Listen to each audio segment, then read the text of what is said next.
मैं प्रभावती देवी पटना बिहार इंडिया से मैं श्रीमद् भागवत गीता का कथा कहती हूँ। और आज मैंने द्वितीय सकंद तीसरा अध्याय कामनाओं के अनुसार विभिन्न देवताओं की उपासना तथा भगवत भक्ति के प्राधान्य का निरूपण पढ़ूंगी और पोस्ट करूंगी। बढ़ते क्रम में जैसे कि सूत जी, जो मनुष्य भगवान श्री कृष्ण की कथा कभी नहीं सुनता उसके कान बील के समान है।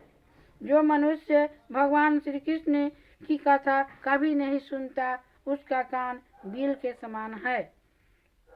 जो जीव भगवान की लीलाओं का गायन नहीं करती वह मेढक की जीभ के समान टर टर करने वाली है, उसका तो न रहना ही अच्छा है।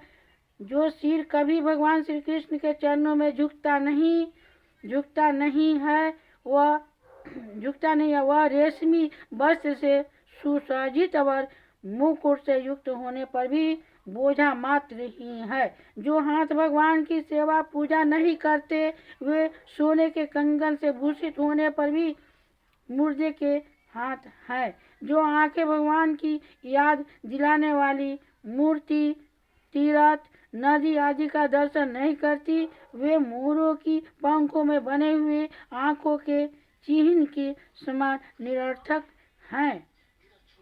मनुष्य के वे पैर चलने की शक्ति रखने पर भी न चलने वाले पेड़ों जैसे ही है। जो भगवान की लीला स्थलियों की यात्रा नहीं करते। जिस मनुष्य ने भागवत प्रेमी संतों का चरणों की धूल बढ़ते क्रम में कभी सिर पर कभी नहीं चढ़ाई वह जीता हुआ भी मुर्दा है। जिस मनुष्य ने भगवान के चरणों पर चढ़ी हुई तुलसी की सुगंध लेकर उसकी सराहना नहीं की वह श्वास लेता हुआ भी श्वास रहित शव है।